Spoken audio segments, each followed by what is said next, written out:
ക്രിസ്തുവിൽ എന്തുണ്ട്? 2, നിങ്ങളിൽ നമ്മളിൽ എന്തുണ്ടായിരിക്കണം? 3, നമ്മിൽ എന്തുണ്ടായിരിക്കരുത്? ഞാനിങ്ങനെ ഒരു വിഭജനത്തിന് ശ്രമിച്ചത് കൊണ്ടാണ് 5 വാക്യങ്ങൾ വായിക്കാം എന്ന് പറഞ്ഞത്. ഞാൻ പറഞ്ഞല്ലോ 5 വാക്യങ്ങൾ മുഴുവനും നമ്മൾ ധ്യാനിക്കാൻ സമയമെടുക്കുന്നില്ല. ഒന്നുകൂടെ പറയാം, ക്രിസ്തുവിൽ എന്തുണ്ട്? നമ്മിൽ എന്തുണ്ടായിരിക്കണം? 3, നമ്മിൽ എന്തുണ്ടായിരിക്കരുത്?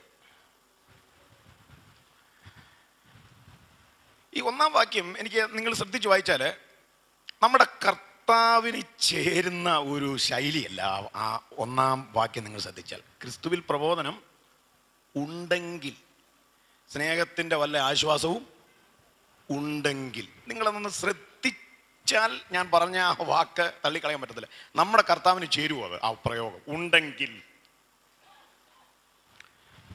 നമ്മളൊരാളിനോട് പൈസ ചോദിക്കുമ്പോൾ ചിലർ ചോദിക്കും, പൈസ വല്ലതും ഉണ്ടെങ്കിൽ ഒരു 500 രൂപ, അങ്ങനെ ചോദിക്കുന്നുണ്ട്. പൈസ വല്ലതും കാണുമോ? ഉണ്ടെങ്കിൽ ഒരു 500 രൂപ കിട്ടിയാൽ കൊള്ളാൻ. ശരിക്കും ആ ശൈലിയല്ലേ ഇവിടെ? ഉണ്ടെങ്കിൽ. എനിക്ക് 2-ാമത്തെ ഭാഗം പ്രബോധനം ഉണ്ടെങ്കിൽ എന്നുള്ള വാക്യം വായിച്ചപ്പോൾ എനിക്കത്ര ഞാൻ ശ്രദ്ധിച്ചില്ലത്. പക്ഷെ സ്നേഹത്തിൻ്റെ വല്ല ആശ്വാസവും അപ്പം ആ മലയാള പ്രയോഗത്തിന് 2 അർത്ഥമില്ലേ? ഉണ്ടെങ്കിൽ എന്ന് പറയുമ്പോൾ ഉണ്ടാവാം, ഇല്ലാതെ ആവാം. അത് കർത്താവിന് ചേരുവോ? അവനിൽ സ്നേഹമുണ്ട്, അവനിൽ ആശ്വാസമുണ്ട്. അപ്പം പിന്നെ ഞാൻ തന്നെ പറഞ്ഞ ഉണ്ടെങ്കിൽ നിന്നുള്ള ആ പ്രയോഗം വിവർത്തനത്തിലെയോ പരിഭാഷയിലെയോ ഒരു ചെറിയ പോരായ്മയാണ്. ഇതുപോലെ നമ്മുടെ കർത്താവിന് ചേരുന്നതല്ല എന്ന് നമുക്ക് തോന്നുന്ന ചില പ്രയോഗങ്ങളുണ്ട്. ശരിക്കും പറഞ്ഞാൽ നമുക്ക് അത്ഭുതം തോന്നുന്ന കാര്യങ്ങൾ. ഈ യേശു ഒരിക്കൽ പുരുഷാരത്തിൽ തിരിഞ്ഞു ചോദിച്ചു, എൻ്റെ വസ്ത്രം തൊട്ടത് ആരാണ്? യേശുവിനറിയില്ലേ വസ്ത്രം തൊട്ടത് ആരാണ്? നിശ്ചയമായിട്ട് യേശുവിനറിയാം. അപ്പം തൊട്ടതാരാന്ന് ചോദിച്ച് ആ ചോദ്യം യേശുവിന് ചേരുന്നതല്ലെന്നാണ് ഞാനീ പറഞ്ഞത്. അങ്ങനെയുള്ള വാക്യങ്ങൾ പുതിയ നിയമത്തിൽ കുറച്ച് കിടപ്പുണ്ട്. അത് വേദപുസ്തകത്തോട് അടുപ്പമുള്ള ദൈവമക്കൾ അത് ശ്രദ്ധിക്കുന്നത് നല്ലതാണ്. അതിനകത്ത് ആഴം കൂടുതലാണ്. ഇപ്പം തന്നെ കഴിഞ്ഞ 2-3 ആഴ്ച മുമ്പ് എൻ്റെ മനസ്സിലുടക്കിയ ഒരു വാക്യമുണ്ട്. ഞാൻ പണ്ടൊരുപാട് ആ വാക്യങ്ങൾ വായിച്ചിട്ടുണ്ടെങ്കിലും അത്ര കാര്യമായി ശ്രദ്ധിച്ചില്ല. 38 വർഷമായി കുളക്കരയിൽ കിടന്നവനോട് യേശു ചോദിച്ച ചോദ്യം, സൗഖ്യമാകാൻ നിനക്ക് മനസ്സുള്ളത് കൊണ്ടല്ലേ അവൻ അവിടെ കിടക്കുന്നത്? അവൻ തന്നെ പറയുന്നുണ്ട്, എന്നെ കുളത്തിലിറക്കാൻ എനിക്ക് ആരുമില്ല, ഞാൻ തനിയെ ചെല്ലുമ്പോൾ മറ്റൊരുത്തൻ എനിക്ക് മുമ്പേ. അപ്പം വയ്യാത്ത ഈ മനുഷ്യൻ തനിയെ ഇറങ്ങാൻ ശ്രമിക്കുന്നുണ്ട്. ശരിക്കും ആ അധ്യായം പഠിച്ചാൽ അവനെപ്പോലെ മനസ്സുള്ള ഒരാൾ ആ കുളക്കരയിലില്ല. അവനോടാണ് യേശു ചോദിച്ചത്, സൗഖ്യമാകാൻ നിനക്ക്? അപ്പം മനസ്സുള്ളവനോട് മനസ്സുണ്ടോ എന്ന് ചോദിക്കുക.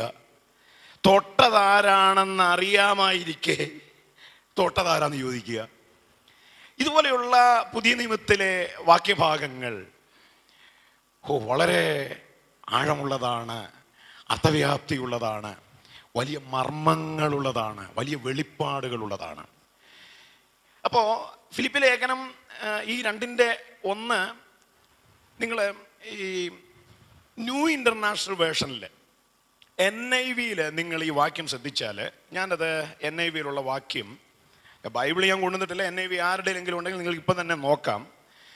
ഞാനത് എഴുതി വെച്ചിട്ടുള്ളത്, therefore if there is any encouragement in Christ, encouragement in Christ. ശരിക്കും ന്യൂ ഇന്റർനാഷണൽ വേർഷനിൽ പ്രബോധനം ഉണ്ടല്ലോ എന്നുമല്ല, ക്രിസ്തുവിൽ പ്രോത്സാഹനം ഉണ്ടല്ലോ. Price the Lord. സത്യത്തിൽ ആ വാചകത്തിൽ നമ്മുടെ കർത്താവാരാണ്? പ്രോത്സാഹിപ്പിക്കുന്ന ക്രിസ്തു. ഞാനിന്ന് രാത്രി ഒന്ന് വിശദീകരിക്കാൻ ആഗ്രഹിക്കുന്നതാണ്. ഒരുപാട് വെറുതെ വായിച്ചിട്ടുണ്ട്. ക്രിസ്തുവിൽ പ്രബോധനം ഉണ്ടെങ്കിൽ, സ്നേഹത്തിൻ്റെ വല്ല ആശ്വാസവും ഉണ്ടെങ്കിൽ, വല്ല ആർദ്രതയും മനസ്സലിവും ഉണ്ടെങ്കിൽ, ശരിക്കും അതിൻ്റെ യഥാർത്ഥ വിവർത്തനം ഉണ്ടല്ലോ ഉണ്ടല്ലോ എന്ന് തന്നെയാണ്. ഉണ്ടെങ്കിൽ എന്നല്ല. ക്രിസ്തുവിൽ ഇപ്പം പ്രബോധനം എന്നുള്ള പദം ഉപയോഗിച്ച വാക്യം വായിച്ചാലും ക്രിസ്തുവിൽ പ്രബോധനം ഉണ്ടല്ലോ, സ്നേഹത്തിൻ്റെ ആശ്വാസം ഉണ്ടല്ലോ, ആത്മാവിൻ്റെ കൂട്ടായ്മ ഉണ്ടല്ലോ, ആർദ്രതയും മനസ്സലിവും ഉണ്ടല്ലോ. ഉണ്ടെങ്കിൽ എന്നുള്ള പ്രയോഗം നമ്മുടെ കർത്താവിന് ചേർന്നതല്ല.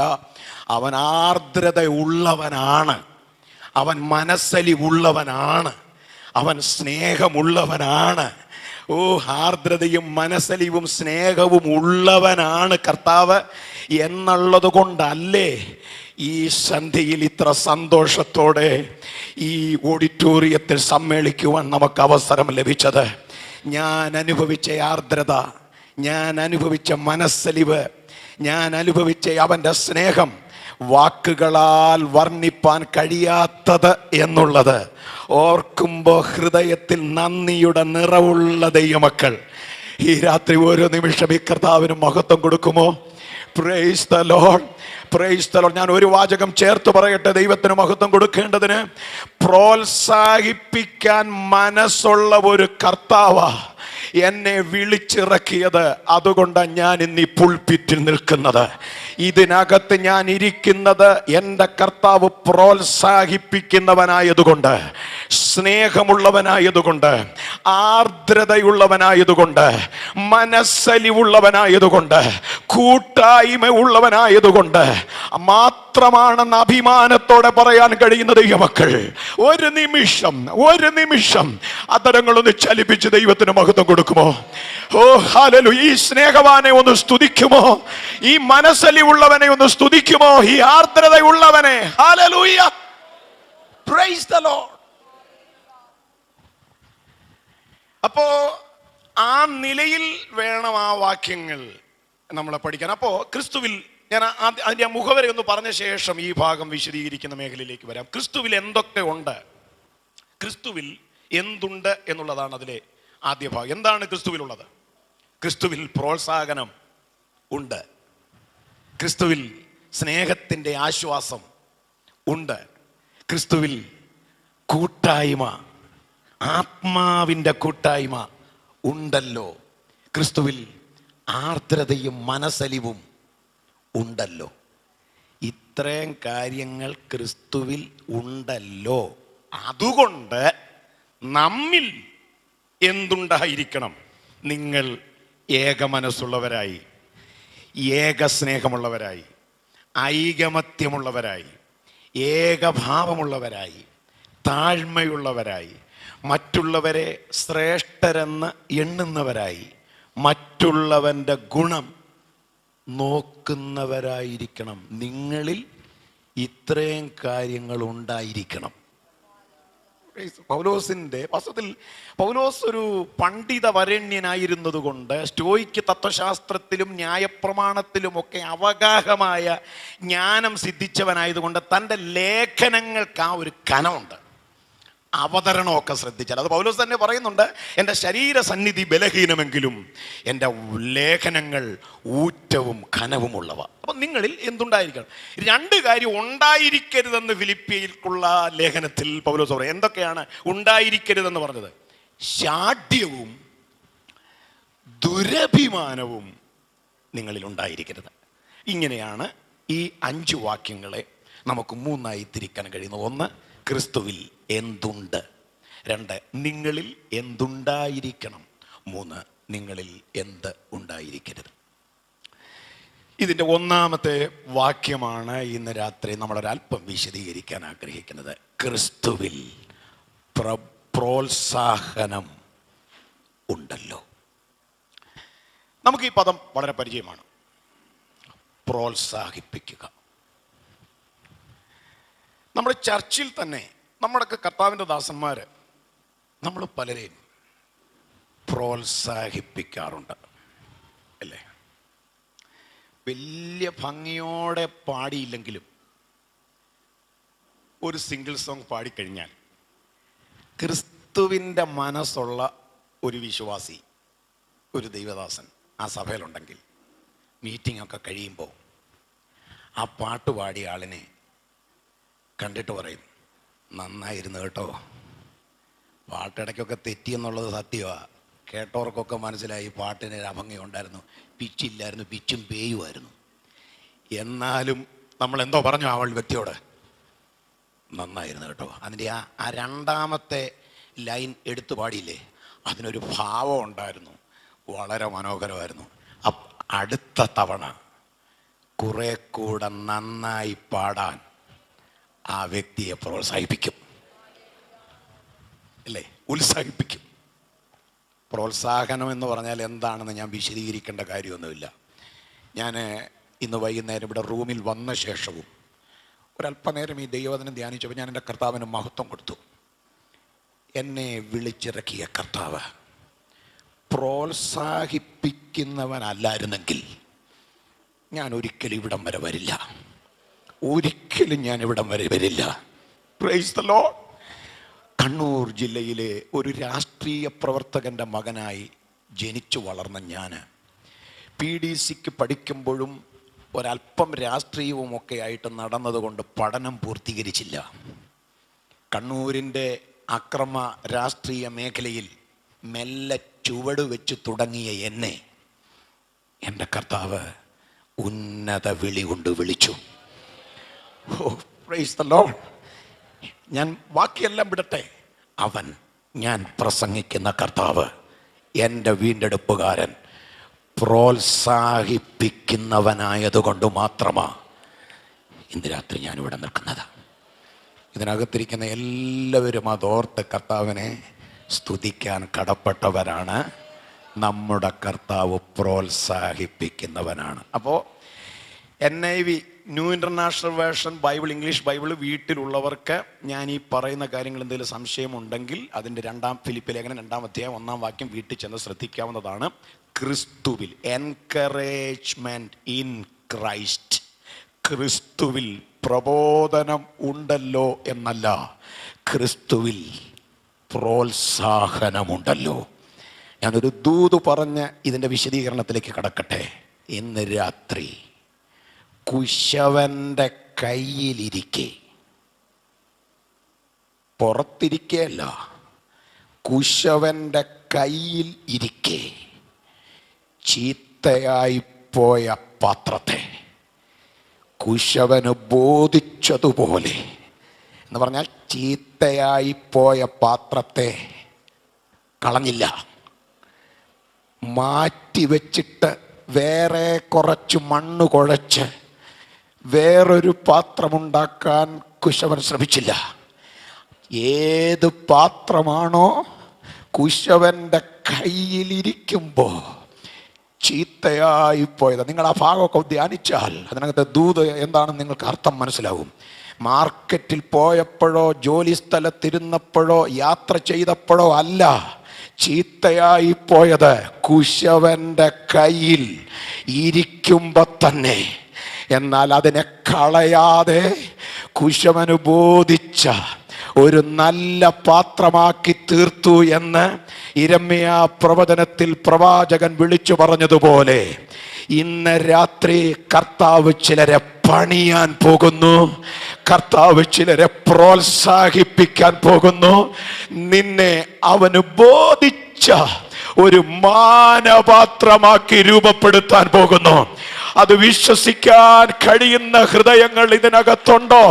പ്രോത്സാഹിപ്പിക്കുന്ന കർത്താവ് മെനയുന്ന ഭുജവുമായി ഇന്ന് രാത്രി ഓഡിറ്റോറിയത്തിൽ ഇറങ്ങി നിൽക്കുന്നു. അവന്റെ മഹത്വം കാണാൻ അകക്കണ്ണുകൾ തുറക്കപ്പെട്ടവർ ഇതിനകത്തുണ്ടെങ്കിൽ ഒരു നിമിഷം കർത്താവിന് മഹത്വം കൊടുക്ക. പ്രോത്സാഹിപ്പിക്കുന്ന ക്രിസ്തു. Price the Lord. ഈ ആശയം, പ്രോത്സാഹിപ്പിക്കുന്ന ക്രിസ്തു എന്ന ആശയം സമർത്ഥിക്കേണ്ടതിന്, തെളിയിക്കേണ്ടതിന് നമുക്ക് പുതിയ നിയമത്തിൽ, നന്നായി ദൈവവചനം അറിയാവുന്നവരാണ് നിങ്ങൾ, അതുകൊണ്ട് ഞാൻ വിശദീകരണം കൂടെ പറഞ്ഞു. പുതിയ നിയമത്തിൽ ഏറ്റവും പറ്റിയ കഥാപാത്രം എന്ന് പറയുന്നത് പത്രോസാണ്. ദൈവവചനം പഠിച്ചാൽ ശിഷ്യന്മാരിൽ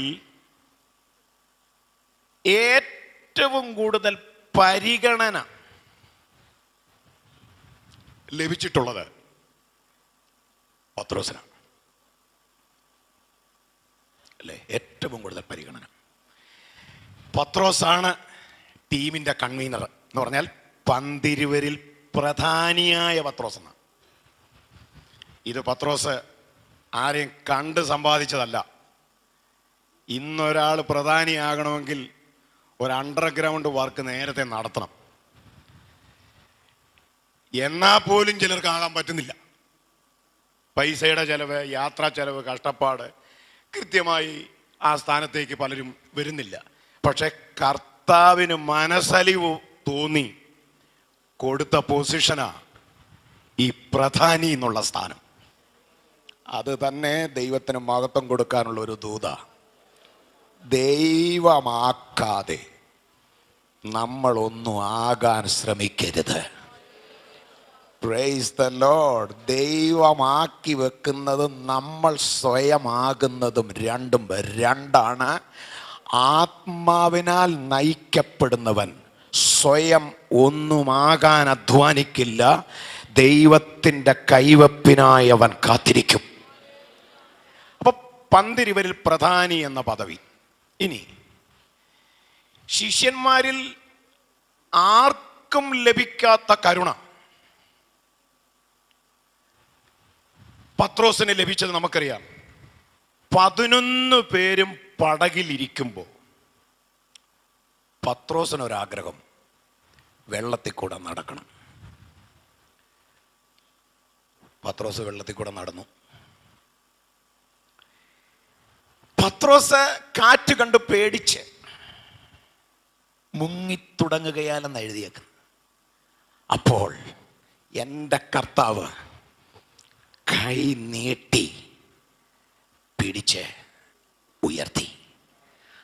അത് പിൽക്കാലത്തോർത്ത താൻ ലേഖനം എഴുതി വരുമ്പം പറഞ്ഞത്, അവൻ തക്ക സമയത്ത് നിങ്ങളെ ഉയർത്തുന്നതാകയാൽ എന്ന് പറഞ്ഞാൽ നീ വെള്ളം കുടിക്കുന്നതിന് മുമ്പേ അവൻ നിന്നെ ഉയർത്തും. അതാ പത്രോസ് പറഞ്ഞ തക്ക സമയം എന്നുള്ളതാണ് എൻ്റെ കണ്ടെത്തൽ. ഉയർത്തുന്നതാകയാൽ അവൻ്റെ ബലമുള്ള കൈക്കീഴ് തണിപ്പി. ഇനി സഹപ്രവർത്തകരുടെ മനോഭാവം നിങ്ങൾക്കറിയാവുന്നതാണ്. ഈ പത്രോസ് കാറ്റ് കണ്ടു പേടിച്ചാണ് വെള്ളത്തിൽ താഴുന്നതെന്ന് തൊട്ടു പുറകിൽ പടകിലിരിക്കുന്നവർക്കറിയാം. പക്ഷെ അവരാരും കൈ നീട്ടിയെന്ന് എഴുതിയിട്ടില്ല. കൈ നീട്ടിയെന്നും എഴുതിയിട്ടില്ല. അവരാരും ഒച്ച വെച്ചതായിട്ട്, ശബ്ദം ഉണ്ടാക്കിയതായിട്ട് എഴുതിയിട്ടില്ല. അവിടെ വാ തുറന്നത് പത്രോസ് മാത്രമാണ്. കർത്താവേ, എന്നെ രക്ഷിക്കണമേ എന്ന് നിലവിളിച്ചു. അങ്ങനെയാണെങ്കിൽ സഹപ്രവർത്തകരെന്താ കൈ നീട്ടാഞ്ഞത്? സഹപ്രവർത്തകരെന്താ വാ തുറക്കാഞ്ഞത്? ഞങ്ങൾ 10-11 പേര് ഈ പടകിൽ ശാന്തമായിട്ടിരിക്കുമ്പോൾ ഞങ്ങൾക്കാർക്കുമില്ലാത്ത ഒരു പ്രൊജക്റ്റ് അവൻ കൊണ്ടുവന്നത് ശരിയാണോ? ആരും ആമേൻ പറഞ്ഞില്ല. ഞാൻ പറഞ്ഞ ആശയം മനസ്സിലായോ? എനിക്ക് മനസ്സിലാകാത്തൊരു കാര്യം, ഇതൊക്കെ ആത്മീയ ഗോളത്തിൽ എങ്ങനെ കയറിപ്പറ്റി? എനിക്ക് ചെയ്യാൻ പറ്റാത്ത ഒരു കാര്യം എൻ്റെ കൂട്ടു സഹോദരൻ എൻ്റെ മുന്നേ നിന്ന് ചെയ്യുമ്പോൾ ഞാനൊരു ആമേനെങ്കിലും പറയണ്ടേ? സ്തോത്രം. ഇപ്പോ ദാവീദിന്റെ സഞ്ചിയിൽ 5 കല്ലും മിനുസമുള്ള കല്ല, 5 കല്ലും എറിയാൻ പറ്റിയ കല്ല. ആ കല്ലുകളിൽ ഒന്നിനും ന്യൂനതയില്ലെന്ന് ഓർക്കണം. 5 കല്ലും. പക്ഷെ 5 കല്ലും കൂടെ കവണയെ വെക്കാൻ പറ്റത്തില്ല ഒരുമിച്ച്. ഒരു പ്രാവശ്യം ഒരു കല്ലേ കവണയിൽ വെക്കാൻ പറ്റൂ.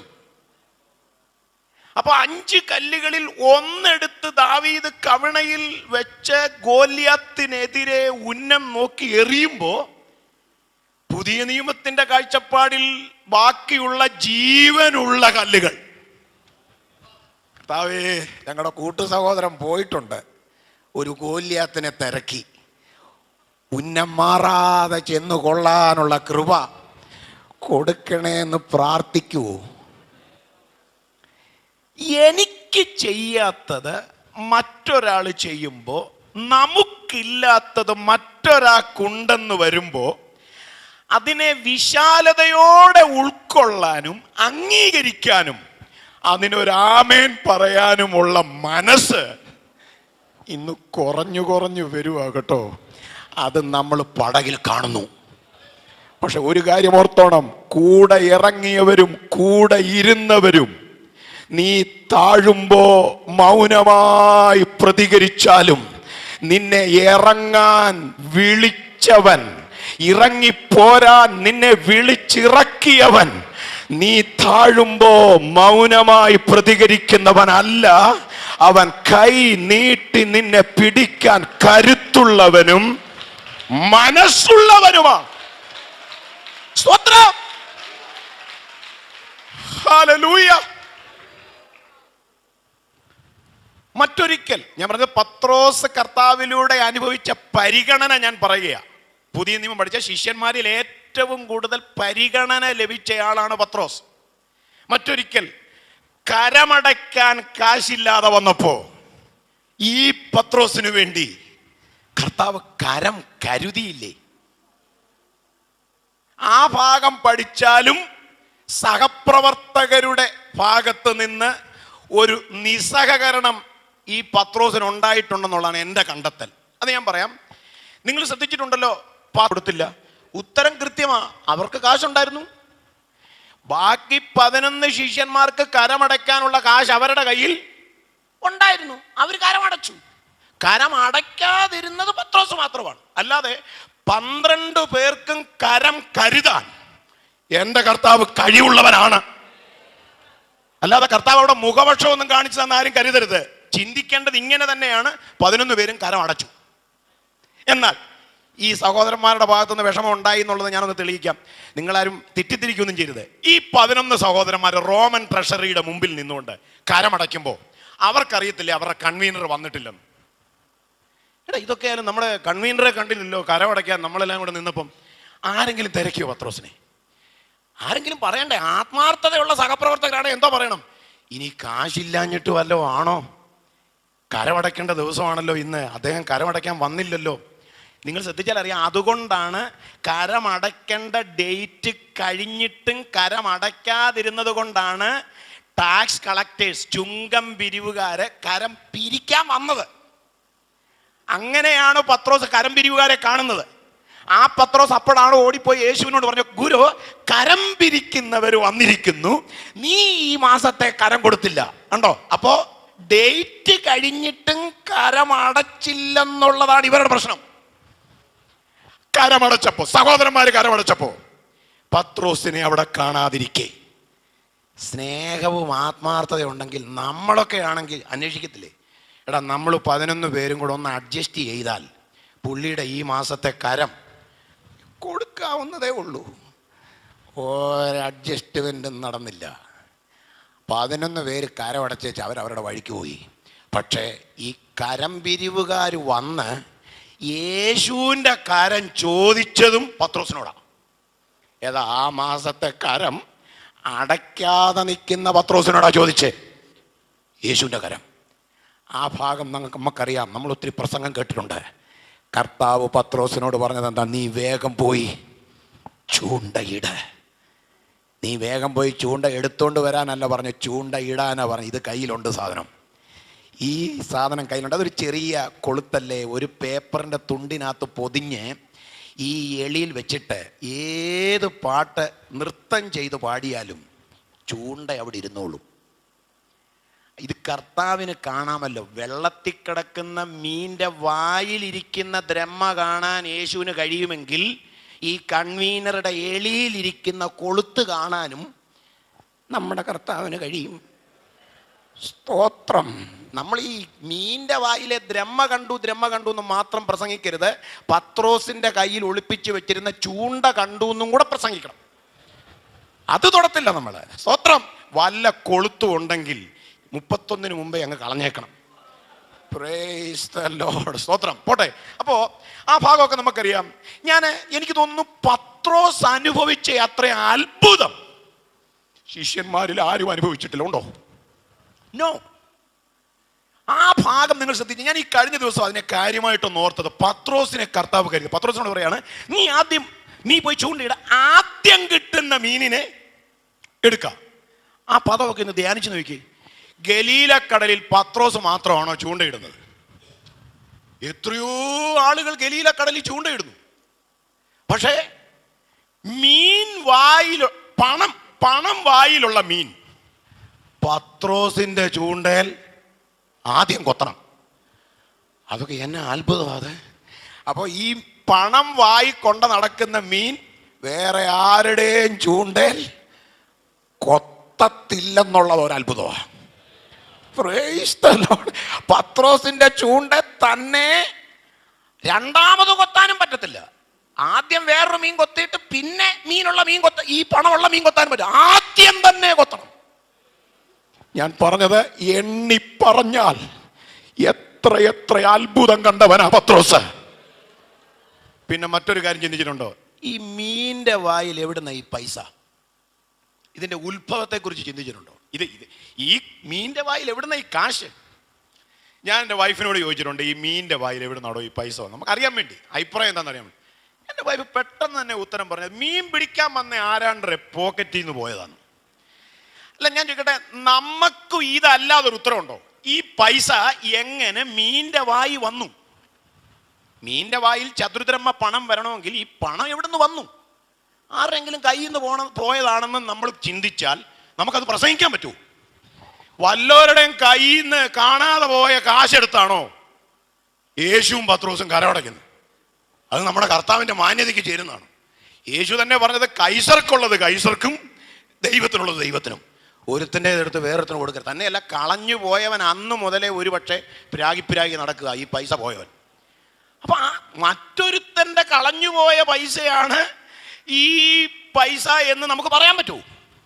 നമുക്ക് പ്രസംഗിക്കാൻ വകുപ്പുണ്ടോന്ന് നമ്മൾ ഈ നോക്കിയത്, ഈ ഭാഗം ധ്യാനിച്ച്. ഇതിനകത്ത് വല്ല ദൂതുണ്ടോന്ന്? ഒരു ദൂതുമില്ല. സ്തോത്രം. പിന്നെ ആവേശം കൊണ്ടാണോ ഈ തലമുറയിൽ ആളുകളെ ഇളക്കണമെന്ന് ഉദ്ദേശിച്ചാണോ എന്നറിയത്തില്ല. ഞാൻ വേറൊരു കാര്യം ചിന്തിച്ചു. യേശു സൃഷ്ടിച്ചതാണെന്ന് പറഞ്ഞാൽ ചിലപ്പോൾ ആളുകൾ പെട്ടെന്ന് അല്ലേലിയ പറയും, അല്ലേ? പക്ഷേ അത് പറയാൻ പറ്റത്തില്ല വേദിയിൽ. യേശു റോമൻ കൈസറുടെ പടമുള്ള കോയിൻ യേശു സൃഷ്ടിച്ചെന്ന് പറയുമ്പോൾ അത് കള്ളപ്പണമല്ലേ? ഓത്രം. റോമാ ഗവൺമെന്റിന്റെ മുമ്പിൽ കർത്താവ് പിടിക്കപ്പെടും. കാരണം അതേ റോമൻ കൈസറുടെ അതേ അച്ചുള്ള പൈസയാ കർത്താവ് സൃഷ്ടിക്കുന്നത്. ഇനി ഞാൻ ചോദിക്കുക, പിന്നെ എവിടുന്ന ഈ കാശ്? സ്തോത്രം. എവിടുന്നാണ് ഈ പൈസ? എനിക്കും അറിയത്തില്ല. ഇതെവിടുന്നാന്ന് അല്ല, അതിനെക്കുറിച്ച് ചിന്തിക്കാതിരിക്കുന്ന നല്ലത്. ഇതെവിടുന്നാന്ന് ആർക്കും അറിയില്ല. പക്ഷേ ഒരു നാടൻ ഉപദേശി, ഒരു സാധാരണ ഉപദേശി എന്നുള്ള നിലയിൽ ഞാൻ ഇങ്ങോട്ട് വന്നപ്പോൾ എന്നെ ഒരു പ്രസിദ്ധനായ ദൈവദാസൻ വിളിച്ചു. ഞാൻ പറഞ്ഞു, ഇങ്ങനെ PMG ചർച്ചിൻ്റെ കൺവെൻഷന് പോവാം. അപ്പം ഞാൻ മുഖസ്തുതിയായിട്ട് പറയുമല്ലോ, ഞാൻ അദ്ദേഹത്തോട് പറഞ്ഞൊരു കാര്യമുണ്ട്. നിങ്ങളൊക്കെ എന്തെങ്കിലും പദവികളുള്ളവരായി ഈ മണ്ഡലത്തിൽ ഒരു പദവിയില്ലാതെ ഒരു ലോക്കൽ സഭയുടെ ചാർജ് മാത്രമുള്ള ഒരു ഉപദേശിയാണ് ഞാൻ. ഒരു പദവിയില്ലാത്ത എന്നെ ദൈവവചനം പ്രസംഗിക്കാൻ അവിടെ ഇവിടെയൊക്കെ വിളിക്കുമ്പോൾ എനിക്ക് എൻ്റെ കർത്താവിനോട് ഒരുപാട് നന്ദിയാണുള്ളത്. ഞാൻ ആ സ്നേഹം കൊണ്ട് പറഞ്ഞു പോയതാ പ്രിയപ്പെട്ടവരെ. പോട്ടെ, ഞാൻ ആ ഭാഗം വിടുന്നു. അപ്പോ സൃഷ്ടിച്ചതാണെന്ന് പറയാൻ പറ്റില്ല, കളഞ്ഞുപോയതാണെന്ന് പറയാൻ പറ്റില്ല. ഒരു സാധാരണ ഉപദേശി എന്നുള്ള നിലയിൽ ഞാൻ അതിനൊരു ഉത്തരം കണ്ടെത്തിയത് ഞാൻ പറയാം. കർത്താവിൻ്റെ വിളി കേട്ട് അവൻ്റെ പിന്നാലെ ഇറങ്ങിയത് പരമാർത്ഥതയോടെ ആണെങ്കിൽ നിനക്ക് വേണ്ടി അവൻ കരുതിയിട്ടുള്ളത് ഒരു കണ്ണ് കണ്ടിട്ടില്ല, ഒരു ചെവി കേട്ടിട്ടില്ല, ആരുടെയും ഹൃദയത്തിൽ തോന്നിയിട്ടില്ല.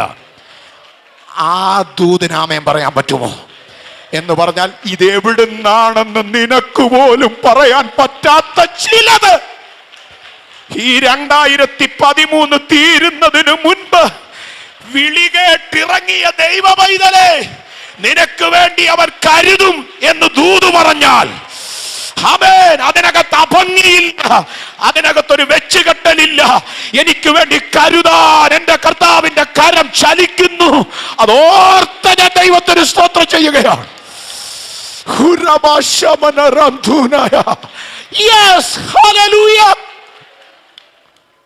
നീ ഇന്ന് രാത്രി ധൈര്യപ്പെടണം. തലമുറയുടെ കാര്യം ചൊല്ലിയൊന്നും നീ ഞരങ്ങണ്ട. ഒരു കണ്ണ് കണ്ടിട്ടില്ലാത്ത ചിലത് അവൻ കരുതി വച്ചിട്ടുണ്ടെന്ന് ഈ വചനത്തിലൂടെ ഇന്ന് രാത്രി ദൈവാത്മാവിൽ ഞാൻ ദൂത് വിളിച്ചു പറയുകയാണ്. Price the Lord. ഞാൻ ചിന്തിച്ചിട്ടുണ്ട്, ഈ മീനിന്റെ വായിൽ ഈ പൈസ വന്നിട്ട് എത്ര സമയമായി കാണും? ആർക്കും അറിയത്തില്ല. എത്ര ദിവസമായി കാണും, എത്ര മണിക്കൂറായെന്നോ എത്ര സമയമായെന്നോ ആർക്കും അറിയത്തില്ല. എന്തായാലും മീനിന്റെ വായിലാണ് പൈസ ഇരിക്കുന്നത്. ഞാൻ ചിന്തിച്ചത്, വേറെ എന്തോ തീറ്റി ആ വെള്ളത്തിൽ വീണാലും ഈ മീൻ ആ തീറ്റിയൊന്നും തിന്നാൻ വാ തുറക്കാൻ പറ്റത്തില്ല. സ്തോത്രം. വാ തുറന്ന് വലിയ തീറ്റി വല്ലതും വിഴുങ്ങാൻ ശ്രമിച്ചാൽ ഈ കാശ് വെള്ളത്തിൽ പോവും. അപ്പോ മീൻ ഫാസ്റ്റിങ്ങിലാ. ആണോ? ആമേൻ. അവന്റെ വേലയുടെ ഭാഗമായി ചിലതിനെ കർത്താവ് ഇങ്ങനെ തന്നെയാണ് നയിക്കുന്നത്. ഹല്ലേലൂയ. നിന്നെ ദൈവം കരുതാൻ തീരുമാനിച്ചാലുണ്ടല്ലോ, നിന്നെ ദൈവം മാനിക്കാൻ തീരുമാനിച്ചാൽ അവന്റെ കരം ഏതൊക്കെ മേഖലകളിൽ ചലിക്കുന്നുണ്ടെന്നുള്ളത് ഇന്ന് രാത്രി വചനത്തിലൂടെ ഓർക്കണം. ആമേൻ. ഞാൻ അങ്ങനെ ചിന്തിച്ചപ്പോൾ എൻ്റെ മനസ്സിൽ വന്ന ചിന്ത എന്നറിയോ? കർത്താവ് നമുക്ക് വേണ്ടി കരുതിയിരിക്കുന്നത് വെള്ളത്തിൽ പോകാൻ അവൻ സമ്മതിക്കത്തില്ല. കാരണം സങ്കീർത്തനത്തിൽ ഒരു വാക്യമുണ്ട്, നീ എനിക്കുള്ള ഓഹരിയെ പാലിക്കുന്നു. ആമേൻ. നിനക്ക് വേണ്ടി ദൈവം കരുതി വെച്ചിരിക്കുന്നത് നഷ്ടപ്പെടാൻ സാധ്യതയുള്ള മണ്ഡലങ്ങളിൽ പോലും അത് നഷ്ടപ്പെടാതെ നിന്റെ കൈകളിൽ തന്നെ എത്തിക്കാൻ എൻ്റെ ദൈവത്തിന് കഴിയും. അവൻ നമ്മുടെ ഓഹരിയെ പാലിക്കുന്ന കർത്താവാണ്. സ്തോത്രം. ഹല്ലേലൂയ. അങ്ങനെ ചിന്തിച്ചാൽ പത്രോസ് അനുഭവിച്ച കരുതൽ, ഇനി ഈ ദ്രഹ്മ മാത്രമാണോ കരുതിയത്? നിങ്ങൾ വിചാരിക്കുന്നുണ്ടോ ഈ ദ്രഹ്മ മീനിന്റെ വായി നീ ദ്രഹ്മ എടുത്തേച്ച് തിരിച്ച് ഈ മീനിനെ വെള്ളത്തിലിട്ടെന്ന് ആരെങ്കിലും ചിന്തിക്കുന്നുണ്ടോ? ആ മീനും പത്രോസിന് വേണ്ടി കർത്താവ് കരുതിയതാ. പത്രോസ് ഈ മീൻപിടുത്തം നിർത്തി യേശുവിൻ്റെ പിന്നാലെ ഇറങ്ങിയ ശേഷം, എൻ്റെ മനസ്സിലുള്ള ചിന്തയാണ്, ഇറങ്ങിയ ശേഷം പത്രോസിൻ്റെ അമ്മായിയമ്മയെക്കുറിച്ച് നമ്മൾ ബൈബിളിൽ വായിക്കുന്നത്, ആ അമ്മായിയമ്മയ്ക്ക് പനി പിടിച്ച് കിടന്നപ്പോൾ യേശു പോയി സൗഖ്യമാക്കിയ ഭാഗമൊക്കെ. ആ തള്ളയുടെ മനസ്സിലൊരു ചിന്തയുണ്ട്, ഇവൻ ഈ മീൻപിടുത്തം നിർത്തി പോയ പിന്നെ ഒരു നല്ല മീൻ പോലും പുള്ളി അങ്ങ് പോയല്ലോ. യേശു വിളിച്ചപ്പം പടകും വലയും വിട്ടേച്ച് പോയി. അതിൽ പിന്നെ ഒരു നല്ല മീൻ പോലും ഈ തള്ള കഴിച്ചിട്ടില്ല. പക്ഷേ പതിവില്ലാതെ എടുത്താ പൊങ്ങാത്ത ഒരു മീനിനെയും കൊണ്ട് പത്രോസ് ആ വീട്ടിൽ ചെന്നില്ലേ? Price the Lord. ഞാൻ ചിന്തിക്കുക, ഒരു മനുഷ്യൻ മാറി നിന്ന് ഗൽഗതപ്പെട്ടാൽ പോലും ആ നൊമ്പരമറിയാൻ, ആ ഗൽഗതമറിയാൻ, ആ ആകുലത അറിയാൻ മനസ്സുള്ളവനാണ് നമ്മുടെ കർത്താവ്. സ്തോത്രം. ഞാൻ കരുതൽ വിധങ്ങൾ ഇതിൽ കൂടുതൽ വിശദീകരിക്കുന്നതിൽ ഒരുപാടുണ്ട് പറയാൻ, ഒരുപാട്. പത്രോസ് അനുഭവിച്ചതുപോലെ പരിഗണന, സ്നേഹം, കരുതൽ ശിഷ്യന്മാരിൽ ആരനുഭവിച്ചു? ഇനി വേണം നമ്മൾ ചിന്തിക്കുന്ന ആശയം ചേർത്ത് ദൈവമക്കൾ എന്നോടൊപ്പം വരാൻ. ഈ പത്രോസ്, ഇതുപോലെ കർത്താവിൽ നിന്ന് കരുതൽ അനുഭവിച്ച പത്രോസ്, മഹാപുരോഹിതന്റെ അരമനയുടെ മുറ്റത്ത് ചേവകർ തീ കത്തിച്ച് തണുപ്പ് മാറ്റാൻ തീ കാഞ്ഞുകൊണ്ടിരുന്നപ്പോ അവരുടെ ഇടയിലിരുന്നോണ്ട് ആവർത്തിച്ച് പറഞ്ഞു, എനിക്കറിയില്ല അവനെ. കർത്താവിൻ്റെ കരുതലിനെ കുറിച്ച് ആഴമായി ചിന്തിച്ചിട്ട് പത്രോസിൻ്റെ ആ തള്ളിപ്പറച്ചിലിൻ്റെ ഭാഗം ധ്യാനിച്ചാൽ നമ്മുടെ പോലും മനസ്സ് മുറിയും. അവിടെ എഴുതിയിരിക്കുന്നത്, യേശുവിനെ അറിയില്ലെന്ന് അവൻ പ്രാകുവാനും ആണയിടാനും തുടങ്ങി. ആമേൻ. ഈ ഭാഗം നിങ്ങൾ ശ്രദ്ധിക്കണം. യേശുവിനെ വെള്ളത്തിൽ പേടിച്ച് താണപ്പോ കൈനീട്ടി പിടിച്ചുയർത്തിയവനെ, കരമടയ്ക്കാൻ കാശില്ലാതിരുന്നപ്പോ കരം കരുതിയവനെ, വീട്ടിൽ പനി പിടിച്ച് അമ്മാവിയമ്മ കിടന്നപ്പോ ചെന്ന് സൗഖ്യമാക്കിയവനെ, പന്തിരുവരിൽ പ്രധാനി സ്ഥാനത്തേക്ക് പത്രോസിനെ കൊണ്ടുവന്നവനെ, പത്രോസ് പറയുകയാണ്, എനിക്കവനെ അറിയില്ല. പ്രാകുവാനും ആണയിടുവാനും തുടങ്ങി. ശ്രദ്ധിച്ചു കേൾക്കണം ദൈവമക്കൾ. ഇന്നത്തെ ട്രെൻഡ് അനുസരിച്ച്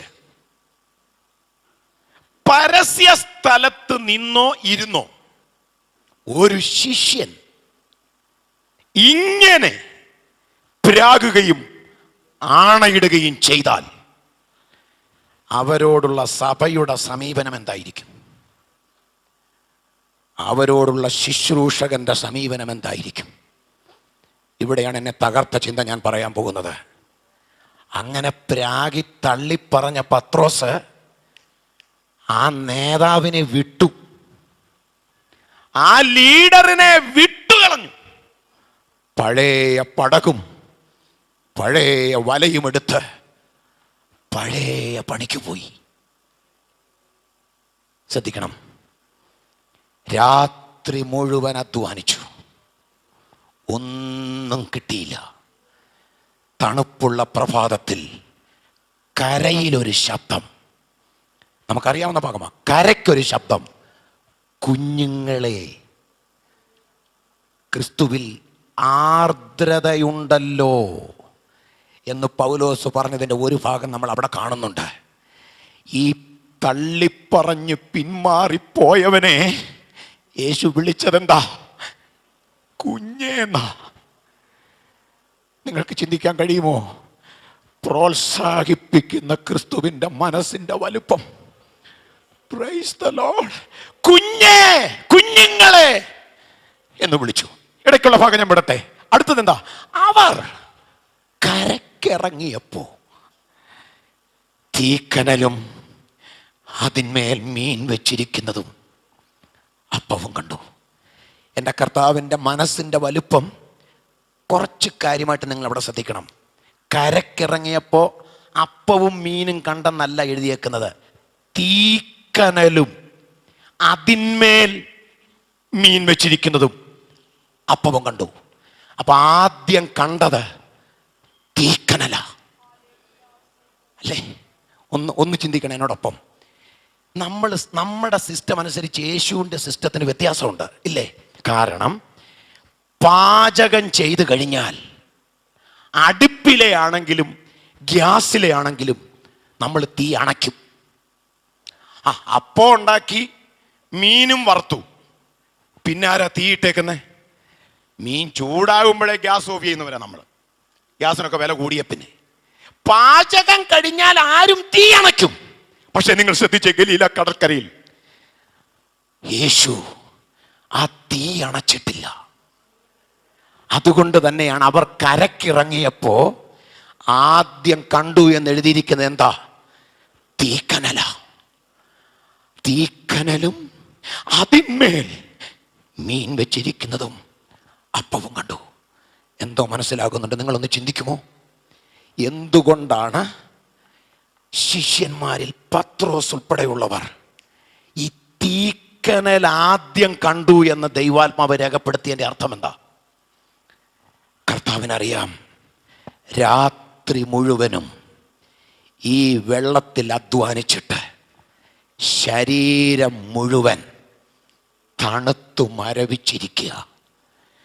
അപ്പവും മീനും കഴിക്കുന്നതിനു മുൻപേ അവർക്കാവശ്യം തണുപ്പ് കൂടുതൽ അനുഭവിച്ച് മരവിച്ചു പോയ ശരീരത്തിന് ഒരൽപ്പം ചൂടാ ആദ്യം ആവശ്യമെന്ന് കരയ്ക്ക് നിന്നോണ്ട് അറിഞ്ഞ എൻ്റെ കർത്താവ് അതുകൊണ്ടല്ലേ തീ കെടുത്താതിട്ടിരുന്നത്. Praise the lord. ചിന്തിക്കുന്നുണ്ടോ എന്നോടൊപ്പം? നിങ്ങൾ ഒരു കാര്യം ഓർക്കണം, നമ്മുടെ ശരീരം പരിധിയിൽ കവിഞ്ഞൊന്ന് തണുത്താൽ അതിന് പ്രതിവിധി കാണാൻ മനസ്സുള്ളവനാ നമ്മുടെ കർത്താവ്. Price the Lord. നിന്റെ ശരീരമോ നിന്റെ മനസ്സോ പരിധിയിൽ കവിഞ്ഞൊന്ന് ചൂടായാലും അതിന് പ്രതിവിധി കാണാൻ മനസ്സുള്ളവനാ നമ്മുടെ കർത്താവ്. ഇനി നിങ്ങൾ ചിന്തിക്കണം, ആർക്കു വേണ്ടിയാ യേശു ഇവിടെ ബ്രേക്ക്ഫാസ്റ്റ് ഒരുക്കിയത്? സ്തോത്രം. തള്ളിപ്പറഞ്ഞവന് വേണ്ടി, പ്രാകുകയും ആണയിടുകയും ചെയ്തവന് വേണ്ടി എന്റെ കർത്താവ് ബ്രേക്ക്ഫാസ്റ്റ് ഒരുക്കി കരയിൽ കാത്തിരുന്നു എന്ന് പറഞ്ഞാൽ, ഈ പിന്മാറ്റക്കാരന് വേണ്ടി ബ്രേക്ക്ഫാസ്റ്റ് ഒരുക്കാൻ എന്റെ കർത്താവ് സമയം വേർതിരിച്ചത് എന്തിന്? Price the Lord. അവൻ പ്രോത്സാഹിപ്പിക്കുന്ന ക്രിസ്തുവായതുകൊണ്ട്. ആമേൻ. ഇന്ന് രാത്രി ചിലരെ കർത്താവിന് പണിതെടുക്കാനുണ്ട്, ചിലരെ കർത്താവിന് രൂപപ്പെടുത്തിയെടുക്കാനുണ്ട്. ഞാൻ മനസ്സിലാക്കുന്ന ഒരു സത്യം പറയാം. അങ്ങനെ തള്ളിപ്പറഞ്ഞാണയിട്ട് പിന്മാറിപ്പോയ പത്രോസിനെ കളയാനല്ല എന്റെ കർത്താവ് ശ്രമിച്ചത്. ആ പത്രോസിന്റെ ഉള്ളിൽ ഉറങ്ങിക്കിടക്കുന്ന ഒരു മിഷനറിയെ എന്റെ കർത്താവ് നേരത്തെ കണ്ടിരുന്നു. Price the Lord. ഒന്നുകൂടെ പറയാം, ഈ പത്രോസിന് ഇറങ്ങിയ സമയത്ത് എന്റെ കർത്താവ് കൊടുത്തൊരു വാഗ്ദത്തമുണ്ട്.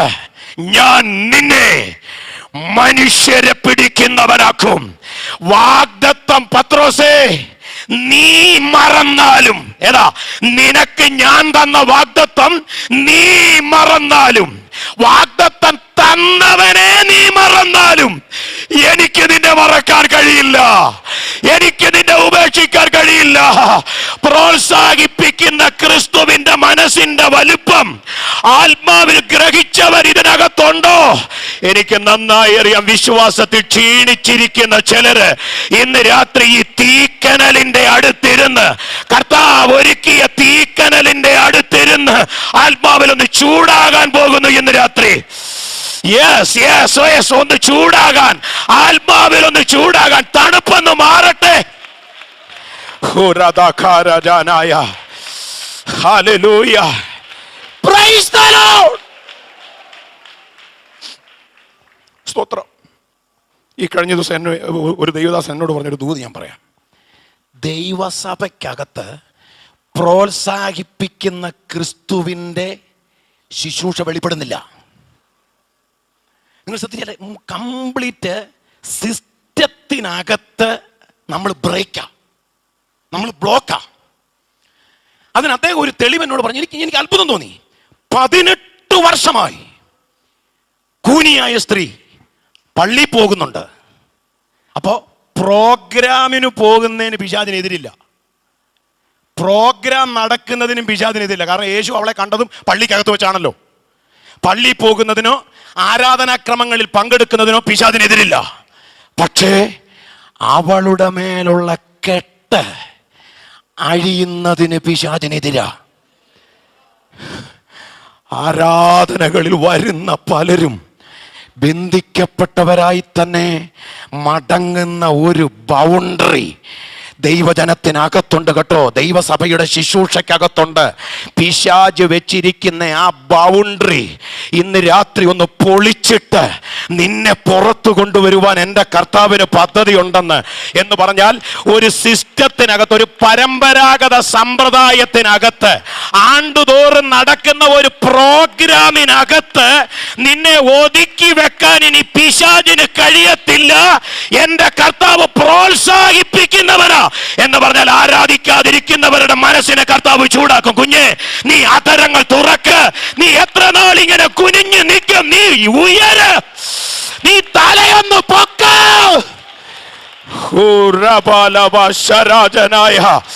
യെസ്, ഹല്ലേലൂയ, ഹല്ലേലൂയ, ആമേൻ, ആമേൻ, ആമേൻ.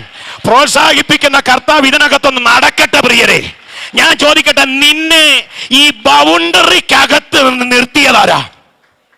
സ്തോത്രം. ബൗണ്ടറി എന്നുള്ള പദം ഞാൻ പറഞ്ഞത്, നിങ്ങൾ ആ ലൂക്കോസിന്റെ സുവിശേഷത്തിൽ ആ കൂനിയായ സ്ത്രീയെ കുറിച്ച് അവതരിപ്പിച്ചിരിക്കുന്ന ഭാഗം ഇംഗ്ലീഷിൽ നോക്കിയാൽ ആംപ്ലിഫൈഡ് ബൈബിളിൽ ഒരു പദം കൊടുത്തിട്ടുണ്ട്.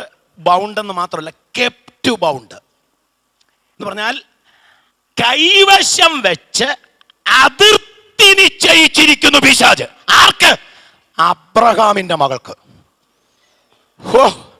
വിശ്വാസികളുടെ പിതാവായ അബ്രഹാമിന്റെ കുടുംബത്തിലെ ഒരു തലമുറയ്ക്ക് അവൻ ബൗണ്ടറി വെച്ചിരിക്കുന്നെന്ന്. കഴിഞ്ഞ 2 ദിവസങ്ങൾ ഞാൻ ഉപവസിച്ച് പ്രാർത്ഥിച്ച ഒരു വിഷയം ഇതാ കേട്ടോ. ഒരുപാട് കാലം കൂടി 2 ദിവസം ഉപവസിച്ച എൻ്റെ കാര്യം എന്നറിയോ? ആ ദൈവദാസൻ എന്നോട് പറഞ്ഞ ദൂതിത, 20 കുടുംബത്തിൽ കൂടുതലുള്ള സഭയിൽ നീ ആയുസ്സിൽ ശുശ്രൂഷിക്കരുത്. ആരാധിക്കുകയാണെങ്കിൽ ഒരു 5 മിനിറ്റ് കൂടുതലൊന്നും അന്യഭാഷ പറയണ്ട. പിന്നെ കൈയടിക്കുകയാണെങ്കിൽ വളരെ സ്റ്റൈലായിട്ടൊരു 3-4 കൈയടി അടിച്ച് വിയർക്കാതെ. സത്യമാണോ? എൻ്റെ കാര്യം ഞാൻ പറയാ. കാരണം കഴിവുള്ളിടത്തോളം നമുക്ക് ഈ പണ്ടത്തെ പോലെ ഒത്തിരി ഒച്ചപ്പാടും ബഹളവും ഒക്കെ ഉണ്ടാക്കാൻ ഇപ്പോൾ ഒരു മാനസിക ബുദ്ധിമുട്ടില്ലേ? നമ്മൾ കഴിവുള്ളിടത്തോളം ശരീരം അധികം, ചിലർ പറയുന്നത് ഇത് വീണ്ടെടുക്കപ്പെടാനുള്ള ശരീരമാണ്, അതങ്ങനെ കുലുക്കിപ്പറിച്ച് കളയാൻ പറ്റത്തില്ല. അതുകൊണ്ട് വളരെ ശാന്തമായിട്ട് ഈ വെറ്റിലെ ചുണ്ണാമ്പ് തൂക്കുന്നത് പോലെ ഞാൻ ചോദിക്കട്ടെ, പണ്ടൊക്കെ ഇതായിരുന്നു നമ്മുടെ ആരാധന. ആമേൻ. ഒരാൾ അന്യഭാഷ നിർത്തിയാൽ അടുത്തയാൾ അന്യഭാഷ തുടങ്ങുക. അത് വെറും ഭാഷയല്ല, ആത്മാവിൽ മർമ്മങ്ങൾ സംസാരിക്കുന്നു. ഇന്ന് വന്ന് ആരാധനയുടെ ആ തരംഗം നഷ്ടപ്പെട്ടു പോയിരിക്കുന്നു. കുറെ പ്രസംഗങ്ങളല്ലാതെ ദൈവത്തിന്റെ ആത്മാവ് ഉദ്ദേശിക്കുന്ന ദൈവപ്രവൃത്തിയുടെ വെളിപ്പാടുകൾ നമ്മുടെ ഇടയിലില്ല. അബ്രഹാമിന്റെ മകളെ പള്ളിയിൽ പോകാൻ അവൻ അനുവദിക്കും, പിശാച് പ്രോഗ്രാമിൽ പങ്കെടുക്കാൻ അനുവദിക്കും, പക്ഷേ അവളെ നിവരാൻ അവൻ അനുവദിക്കത്തില്ല. ആ പള്ളിക്കകത്ത് ആ ബൗണ്ടറി തകർക്കാൻ എന്റെ കർത്താവ് കാലുകുത്തിയത് യേശുവിന്റെ നാമത്തിൽ.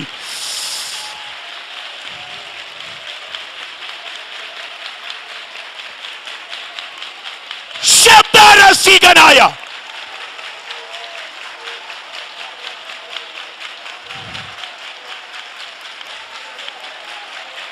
യെസ് ഹോറപശംതര ഹൽക്കര കനകടക സരാദുന. ഹല്ലേലൂയ, ആമേൻ. ഞാൻ ഓർക്കുന്നു, എനിക്ക് 13 വയസ്സ് പ്രായമുള്ളപ്പോൾ ഞങ്ങൾ ആരാധിക്കുന്ന സഭാഹോളിന്റെ വാതിൽക്കൽ കൂടെ ഒരു നാരായണൻകുട്ടി കടന്നുപോയി. ഒരു നാരായണൻകുട്ടി മാർക്കറ്റിൽ നിന്ന് സാധനം മേടിച്ചു പോയത് സഭായോഗത്തിന്. അപ്പോൾ 10:45 സമയമായി. സഭാഹോള് കഴിഞ്ഞു, ആരാധന നടക്കുക അകത്ത്. സഭാഹോള് കഴിഞ്ഞു പോയി, അദ്ദേഹത്തിൻ്റെ കയ്യിൽ പച്ചക്കറിയുടെ പാക്കറ്റുണ്ട്. സഭാഹോള് കഴിഞ്ഞു പോയ അദ്ദേഹം തിരിച്ചു നടന്നു വന്നു. കാരണം അദ്ദേഹത്തിന് മുമ്പോട്ട് പോകാൻ പറ്റുന്നില്ല. ഒരു നാരായണൻകുട്ടി മുമ്പോട്ട് പോകാൻ പറ്റുന്നില്ല, തിരിച്ചു നടന്നു. സഭാഹോളിൻ്റെ വാതിൽക്കൽ വന്ന് റോഡിൽ നിന്നു. റോഡിൽ കുറച്ചു നേരം നോക്കി നിന്നപ്പോൾ അവിടെ നിൽക്കാൻ തോന്നുന്നില്ല, സഭാഹോളിൻ്റെ മുറ്റത്തേക്ക് കയറാൻ തോന്നുന്നു. ആരോ തന്നെ പുഷ് ചെയ്ത് വിടുകയാ അകത്തേക്ക്. ഹോളിൻ്റെ മുറ്റത്ത് കുറച്ചു നേരം നിന്നപ്പോൾ അദ്ദേഹത്തോട് ആരോ പറയുന്നു, നീ അകത്തേക്ക് കയറ്. ആമേൻ. അകത്തേക്ക് കാല് വെച്ചത് ഞാൻ ഇന്ന് ഓർക്കുന്നുണ്ട്. അയ്യോ എന്ന് പറഞ്ഞ് ദേശം മുഴുവൻ കേൾക്കത്തക്ക നിലയിൽ മുറവിളിയിട്ടുണ്ട നാരായണൻകുട്ടി അതിനകത്ത് കയറിയത്. കയറി ആ മനുഷ്യൻ നിന്നില്ല, അവിടെ വീണ് കിടന്നിട്ട് തൻ്റെ മുഴുവൻ ഓർമ്മയിലുള്ള മുഴുവൻ പാപങ്ങളും താൻ ഏറ്റു പറഞ്ഞു. ഇന്നും ആ സഭയുടെ മെമ്പറാ നാരായണൻകുട്ടി. ഞാൻ ഈ കഴിഞ്ഞ പ്രാവശ്യം എൻ്റെ അമ്മയെ കണ്ടപ്പോൾ ഞാൻ അമ്മയോട് പറഞ്ഞു, അമ്മേ, അന്നത്തെ ആരാധനകൾക്ക് പിശാച് ബൗണ്ടറി വെച്ചിരുന്നില്ല. കാരണം ആരും അതിനെ അനുവദിച്ചിരുന്നില്ല. വാ തുറന്നാൽ മഹത്വപ്പെടുത്തേണ്ട ദൈവമക്കളൊക്കെ മനസ്സ് തുറന്ന് ദൈവത്തിന് മഹത്വം കൊടുക്കും. അന്ന് കീബോർഡ് ഇല്ല, അന്ന് സിസ്റ്റം ഇല്ല, അന്ന് ഡിലേ ഇല്ല, അന്ന് പവർ ആംപ്ലിഫയർ ഇല്ല, അന്ന് JBLന്റെ ബോക്സ് ഇല്ല.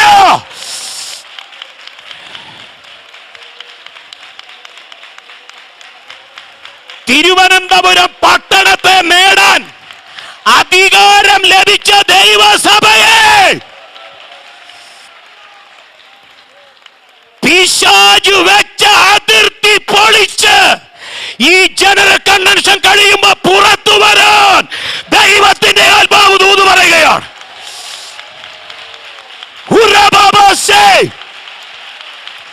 നമ്മുടെ പ്രവാചകന്മാരെവിടെ? വെളിപ്പാടുള്ളവരെവിടെ?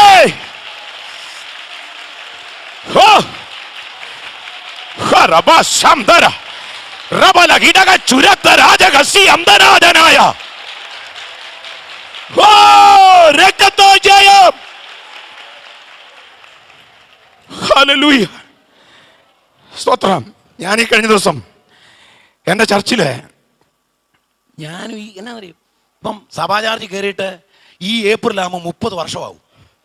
30 വർഷത്തെ എക്സ്പീരിയൻസ് ഒക്കെ എന്ന് പറഞ്ഞാൽ ചില്ലറ എക്സ്പീരിയൻസ് ആണോ? അപ്പം നമ്മുടെ മനസ്സിൽ തന്നെ ഒരു ധാരണയുണ്ട്, നമ്മൾ സീനിയർ ആണെന്ന്. ഏതാ? അപ്പം സീനിയറായ ഒരാള് ഇന്നത്തെ സിസ്റ്റം അനുസരിച്ച് ഒരുപാട് മിതത്വം പാലിച്ചോണം. എന്തോ വല്ല മനസ്സിലാകുന്നുണ്ടോ? അതാ മീകള് ദാവീദിനോട് പറഞ്ഞത്. എല്ലാരും ചാടുന്ന പോലാണോ നിങ്ങൾ ചാടുന്നത്? നീ ആരാ? അത് നീ ആരാന്ന് ഓർക്കണം. നീ ഒരു പൊസിഷനുള്ള ആളാ. ഞങ്ങളുടെയൊക്കെ ഭാഷ പറഞ്ഞാൽ നീ ഒരു കൺവീനറാ, ഒരു ഏരിയയുടെ കൺവീനറാന്ന് ഓർക്കണം. ഒരു സെന്ററിന്റെ ചുമതലയൊക്കെ ഉണ്ട്. 10-35 സഭകൾ നിന്റെ കീഴിലുണ്ടെന്ന് ഓർത്തോണം. ഈ ഫിലിപ്പിലേനൻ 2-ാം അധ്യായം 1 മുതൽ 5 വരെ പഠിച്ച പിന്നെ ഞാൻ കുറച്ചുകൂടെ മാനസാന്തരപ്പെട്ടത്. എനിക്കൊരു കാര്യം മനസ്സിലായി, നമ്മുടെ കീഴിൽ എത്ര പേരുണ്ടെന്നുള്ളതല്ല യഥാർത്ഥ താഴ്മ, നമ്മൾ എത്ര പേരുടെ കീഴിലാണെന്നുള്ളതാ. അതൊന്നും ആര് പ്രസംഗിക്കാനാ? അങ്ങനെയുള്ള പ്രസംഗം ആർക്ക് ഇഷ്ടമാ? ഞാൻ മറ്റുള്ള ഒരാളുടെ കീഴെ നിൽക്കാനാ? ഹല്ലേലൂയ. വെളിച്ചദൂതന്റെ വേഷം കെട്ടിയ ദുഷ്ട പിശാച് സഭയ്ക്കകത്ത് ഇന്ന് പിടിമുറുക്കിയത് ആത്മാവിൽ കണ്ട് ദൈവമക്കൾ അതിനെ ശാസിക്കാൻ ഒരു സഭായോഗത്തിന് എഴുന്നേറ്റ് നോക്ക്. വലിയ ദൈവപ്രവൃത്തി വെളിപ്പെടാൻ സമയമായി. ആമേൻ. അപ്പൊ മീകള് പറഞ്ഞോ, അതിർത്തി എന്ന് പറഞ്ഞാൽ എന്താന്ന് മനസ്സിലായോ? പിശാചു വെക്കുന്ന അതിർത്തി. നീ എവിടെ എത്തേണ്ടതാ? അതാ എബ്രായ ലേഖനത്തിൽ പൗലോസൊക്കെ എഴുതി വാചകം കേട്ടിട്ടുണ്ടോ? കാലം നോക്കിയാൽ കണ്ടോ പിശാച് ചെയ്യുന്ന ഏറ്റവും ഈ പിശാച് തന്റെ തന്ത്രങ്ങൾ മാറ്റി. അത് നിങ്ങൾ അറിഞ്ഞായിരുന്നു? സ്തോത്രം. ഇപ്പം നമ്മളും മാറ്റിയല്ലോ സ്റ്റൈല്. അപ്പൊ പിശാചിന് മാറ്റിക്കൂടെ? നമ്മൾ മാറ്റി. ഞാനീ പറഞ്ഞ പണ്ടൊക്കെ എന്ന് പറഞ്ഞാൽ 1/2 മണിക്കൂർ ആരാധന കഴിഞ്ഞപ്പോൾ ഉടുപ്പൊക്കെ ഊരി പിഴിയണമായിരുന്നു. ഇന്ന് ഒരു തുള്ളി വേർപ്പ് പൊടിയത്തില്ല, ചില്ലറ സ്റ്റൈലാണ്. അപ്പൊ പിശാച് നോക്കിയപ്പം എൻ്റെ ദാസൻ സ്റ്റൈല് മാറ്റി. എന്നാ പിന്നെ ഞാനും മാറ്റി. പുള്ളി പണ്ട് ഇത്രയും വിദ്യാഭ്യാസം ഒന്നും ഇല്ലാതിരുന്ന കാലത്ത് ഈ നടക്കല്ലിൻ്റെ കീഴിലും തെങ്ങിൻ്റെ ചോട്ടിലും ഒക്കെ വെല്ലമൊക്കെ കൊണ്ടുവച്ചത്. പുള്ളിക്ക് ഇപ്പോൾ അത് വലിയ ക്ഷീണമാ. അങ്ങനെയുള്ള പ്രോഗ്രാം പുള്ളി നിർത്തി. അതാരും പിന്നെ നടക്കലിളക്കാൻ പുള്ളിക്ക് സമയം. പുള്ളി ഇന്റർനാഷണൽ പ്രോഗ്രാമുമായിട്ട് തിരിഞ്ഞേക്കുന്ന സമയമായി. ഇപ്പം മാവിൻ്റെ ചോട്ടിൽ പോയിരിക്കാനും തെങ്ങിൻ്റെ കായ്ഫലത്തിനെതിരെ പോരാടാനും പുള്ളി തെങ്ങുകയറ്റമൊക്കെ എന്നേ നിർത്തി. ഹല്ലേലൂയ. ഞാൻ എൻ്റെ ലോക്കൽ ചെട്ടി പ്രിയപ്പെട്ട അതാ ഞാൻ പറഞ്ഞു വന്നേ. കഴിഞ്ഞ ഒരു 2-3 മാസമായിട്ട് എനിക്കൊന്ന് കാറി കൂവുകയൊക്കെ ഒന്ന് ആരാധിക്കണം. കണ്ടമാനം സിസ്റ്റം ഉണ്ട് ചർച്ചിലും. അലൻ ഹീത്തിൻ്റെ മിക്സറും സിസ്റ്റം, നല്ല സിസ്റ്റമൊക്കെ ഉണ്ട്. പക്ഷേ മൈക്കൊക്കെ അങ്ങോട്ട് മാറ്റി വെച്ച് ഞാനങ്ങ് കാറുക. എനിക്ക് എൻ്റെ ശബ്ദം മുഴുവനും എൻ്റെ കർത്താവിന് കൊടുക്കണമെന്നുള്ള ഒരാവേശം. സ്തോത്രം. അതിന് പലപ്പോഴും എന്നെ സമ്മതിക്കാതിരുന്നത് എൻ്റെ സീനിയോറിറ്റിയാ. എൻ്റെ കാര്യം പറഞ്ഞാൽ ആരും പിണങ്ങൊന്നും ചെയ്യരുത്. ഒരു ദിവസം പതിവില്ലാതെ ഞാൻ ആരാധിച്ച് ശിശുവഴി ഞങ്ങൾ വേർത്ത്, പതിവില്ലാതെ ഡ്രസ്സൊക്കെ വേർത്തപ്പം, അച്ഛൻ ഈയിടെയായിട്ട് ഒരുപാട് വയലൻ്റ് ആകുന്നുണ്ടെന്ന് എൻ്റെ ഭാര്യ പറയും. അപ്പൊ അവളേതാ സൈസ്? നിങ്ങളിത് മനസ്സിലാക്കണം. അപ്പൊ ഞാൻ അന്നേരം എൻ്റെ വൈഫിനോട് പറഞ്ഞു, കുഞ്ഞെ ഇത് തന്നെയാ അന്ന് മീകൾ പറഞ്ഞത്. സത്യമല്ലേ മീകൾ പറഞ്ഞത്? നീ ഇസ്രായേലിന്റെ രാജാവായിരിക്കെ, കണ്ടോ, പഞ്ഞിനൂലങ്കി ധരിച്ച് നിന്നെ തന്നെ അനാവൃതനാക്കിയതിന് എന്തിന്? എന്തിനാ പറഞ്ഞാൽ ഒരു സാധാരണക്കാരൻ പെട്ടകത്തിന്റെ മുമ്പിൽ ചാടുന്നത് പോലെയല്ല, നീ ഒരു പദവിയുള്ളയാളാ. പക്ഷെ പെട്ടകം കണ്ടപ്പോ ദാവീദ് പദവി മറന്നു. ആമേൻ. അതാ വെളിപ്പാട്, അതാ വെളിപ്പാട്. ഉറവാശരാധനായ ഹല്ലേലൂയ.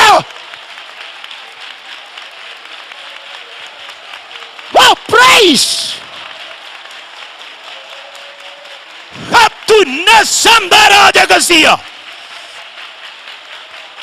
Hallelujah.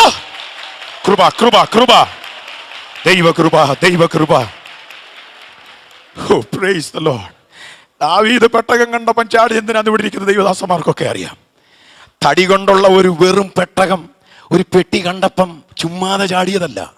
പതിറ്റാണ്ടുകൾക്ക് മുൻപ് കരകവിഞ്ഞൊഴുകിയ യോർദാന്റെ മുൻപിൽ പിതാക്കന്മാർ പകച്ചു നിന്ന ഒരു സമയമുണ്ട്. ഒരു നിമിഷം ഈ പെട്ടകം കണ്ടപ്പോ ദാവീദ് അത് ഓർത്തുപോയി. യോർദാനിൽ വഴി തുറന്നിയത് പുരോഹിതന്റെ പാദമല്ല. ആമേൻ. ദാവീദ് അപ്പൊ ചാടിയത് എന്തിനാ? ദാവീദ് പദവി മറന്നത് എപ്പോഴാ? വഴി തുറന്ന പെട്ടകം മുമ്പിൽ വന്ന് നിന്നപ്പോ. Praise the Lord.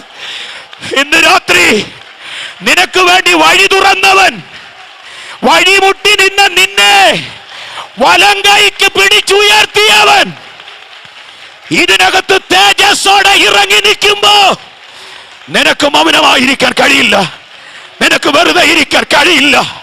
Hallelujah. Praise the Lord. നമ്മുടെ തലമുറകൾ പ്രവചിക്കണം. ആമേൻ. നമ്മുടെ കുഞ്ഞുങ്ങൾ പ്രവചിക്കട്ടെ. നമ്മുടെ യുവാക്കന്മാർ പ്രവചന ശുശ്രൂഷകരായി ഔദ്യോഗിക ജോലിയിൽ ഇരിക്കുമ്പോൾ ഇല്ലേ, എനിക്ക് PMGയെ കുറിച്ചുള്ള പണ്ടത്തെ ഓർമ്മകൾ അത് തന്നെയാ. പദവികളിൽ ഉള്ളപ്പോ തന്നെ, ഗസറ്റഡ് പോസ്റ്റിൽ ഇരിക്കുമ്പോഴും ആത്മാവിൽ വെളിപ്പാടുകൾ വിളിച്ചു പറയുന്ന ഇന്ന് രാത്രി ചില ബൗണ്ടറികൾ, ചില അതിരുകൾ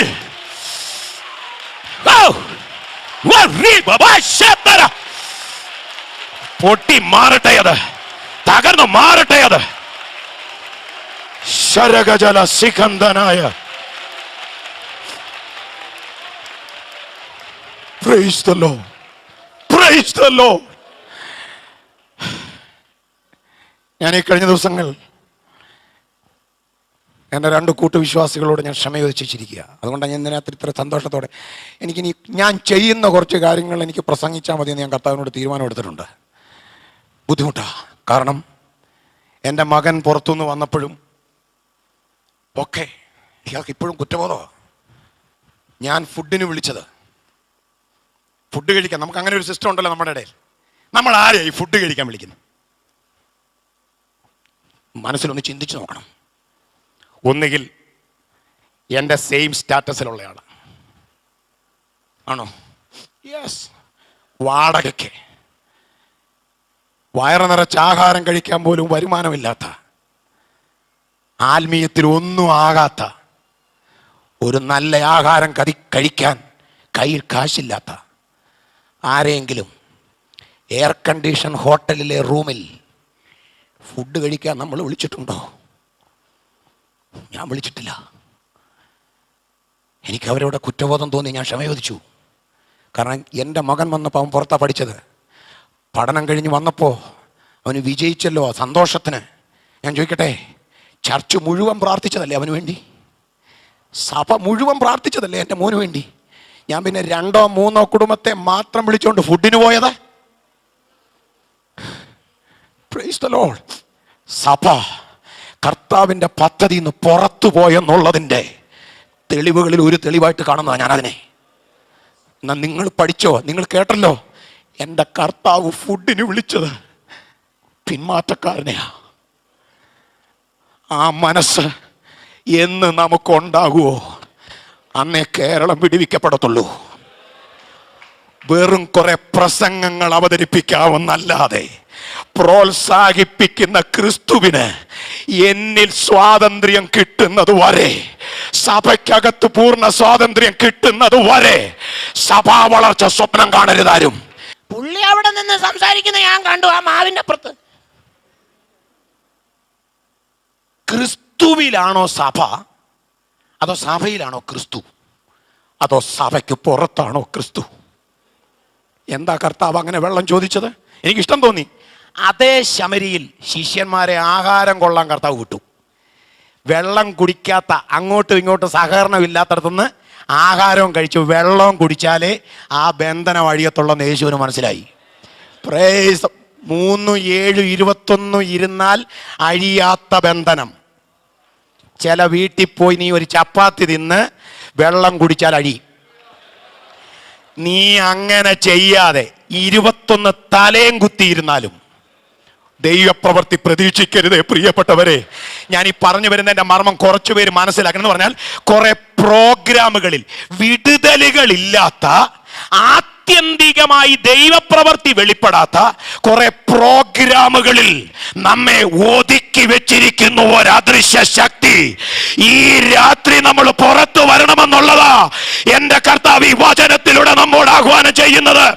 പ്രൈസ് ദി ലോർഡ്. ആമേൻ. പുതിയ നിയമത്തിലെ ആദ്യത്തെ മിഷണറി ഈ സ്ത്രീയാ. നമ്മൾ എടുക്കുവോ സഭയിൽ മെമ്പറായിട്ട്? ഇന്നത്തെ ഈ നമ്മുടെ സഭയുടെയൊക്കെ കോൺസ്റ്റിറ്റ്യൂഷനും വിശുദ്ധിയുടെ അവതരണവും ഒക്കെ അങ്ങോട്ട് കേട്ടാലേ ഇങ്ങനെ ഒരു സഹോദരി വന്നാൽ നമ്മൾ എടുക്കുവാന്ന്. 5 ഭർത്താക്കന്മാരുണ്ടായിരുന്നു, ഇപ്പോൾ ഉള്ളവൻ ഭർത്താവുമല്ല. യേശു അവളിൽ ഒരു മിഷണറിയെ കണ്ടുകൊണ്ട് നിൽക്കുക. ഈ തിരുവനന്തപുരം പട്ടണത്തെ യേശുവിന്റെ കണ്ണിലൂടെ കാണാൻ ഇതിനകത്തൊരു ദൈവവൈതൽ തയ്യാറായാൽ നിങ്ങൾ കുറിച്ചു വെച്ചോ, പട്ടണം എഴുതി തള്ളിയ ചില കുടുംബങ്ങൾ ആത്മാവിൽ ഇതിനകത്ത് വന്ന് നൃത്തം ചവിട്ടാൻ പോവാ.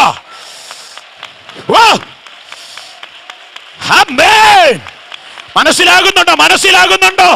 പ്രോത്സാഹിപ്പിക്കുന്ന ക്രിസ്തു.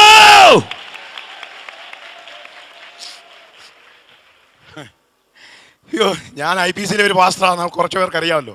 ഞാൻ ചിന്തിക്കുമായിരുന്നു, നമ്മുടെയൊക്കെ ഇടയിലുള്ള ഇപ്പൊ ആ ക്രൂശി കിടന്ന കള്ളനെ പോലെ ഒരുത്തൻ പെട്ടെന്നൊരു സഭായോഗത്തിന് വന്നാൽ, അന്ന് എന്നെ പോലെയുള്ള ഒരാളാണെങ്കിൽ പെട്ടെന്ന് 12:30 ആകുമ്പോൾ അനൗൺസ് ചെയ്യും.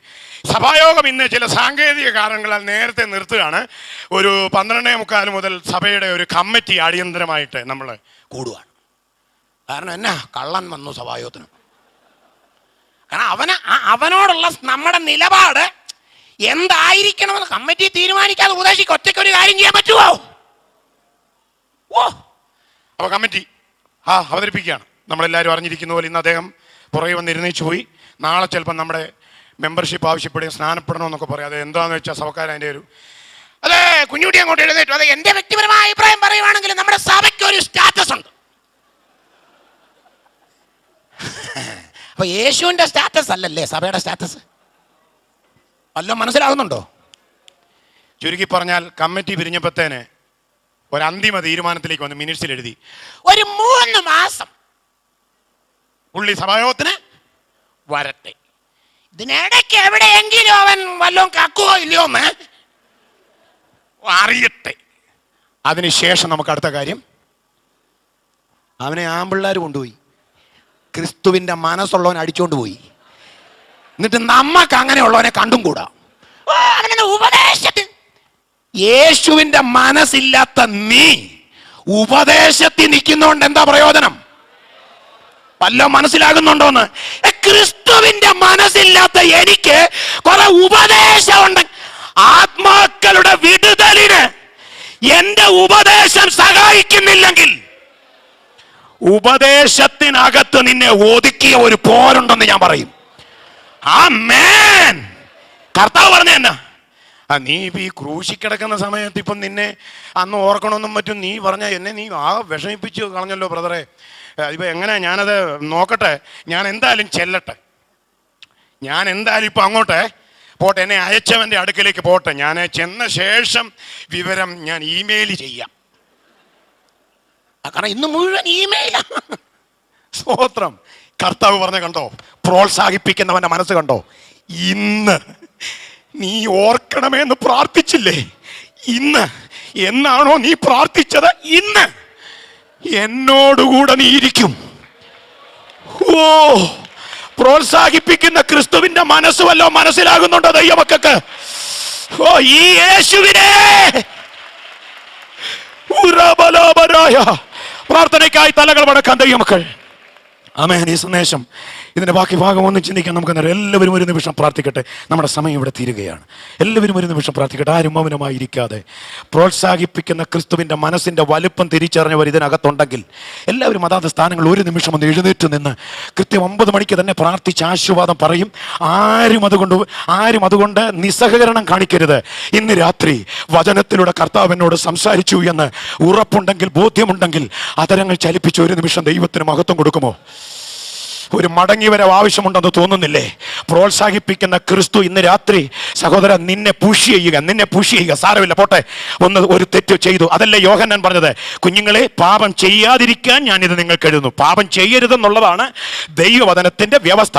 പക്ഷേ ഒരുത്തൻ പാപം ചെയ്തു എങ്കിലോ, കണ്ടോ, ഒരുവൻ തെറ്റിപ്പോയാൽ അവന് മടങ്ങി വരാൻ ഒരു ഓപ്ഷൻ ഉണ്ട്.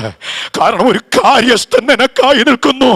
ക്രിസ്തുവിന്റെ മനസ്സുള്ളവരാകുവാൻ, ആ പ്രോത്സാഹിപ്പിക്കുന്ന കർത്താവിനെ ഉള്ളത്തിൽ പൂർണ്ണമായി സ്വീകരിച്ച് വായിക്കാൻ മനസ്സുള്ള ദൈവമക്കളെ ഇന്ന് രാത്രി കർത്താവ് തിരയുന്നത്. വചനത്തിലൂടെ ദൈവം ഇടപെട്ടെന്ന് ഉറപ്പുണ്ടെങ്കിൽ മാത്രം ദൈവത്തിന് മഹത്വം കൊടുക്കുക. പ്രിയരേ, ഈ പത്രോസിനോടുള്ള ബന്ധത്തിൽ നമുക്ക് ചിന്തിക്കാൻ കഴിയുന്ന 3-4 ചിന്തകൾ വളരെ ഗൗരവമുള്ളതാണ്. യേശു പത്രോസിനെ പ്രത്യേകം നോക്കി എന്ന് എഴുതിയിട്ടുണ്ട്. ആരെയാ? തള്ളിപ്പറഞ്ഞവനെ ആരും നോക്കും, പക്ഷെ യേശു നോക്കി. കാരണം ശിമോനെ, നിനക്ക് വാഗ്ദത്തം ഉള്ളവനാ.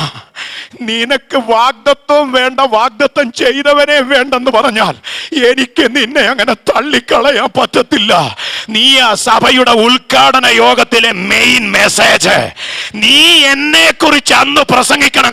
കണ്ടോ, പ്രോത്സാഹിപ്പിക്കുന്ന ക്രിസ്തു പത്രോസിനെ ഒരു 1-ാം തരം മിഷനറിയാക്കി സഭാ ചരിത്രത്തിൽ ഉയർത്തിയെങ്കിൽ താഴ്ചയിൽ കിടക്കുന്ന നിന്നെ നിന്ദിക്കുന്നവരുടെ നടുവിൽ ഉയർത്തി ദേശത്ത് മാനിക്കാൻ അവന് പദ്ധതിയുണ്ട്. ആ വെളിപ്പാടകത്ത് കിട്ടിയ ദൈവമക്കൾ ശക്തിയോടെ ദൈവത്തിന് സ്തോത്രം ചെയ്യട്ടെ.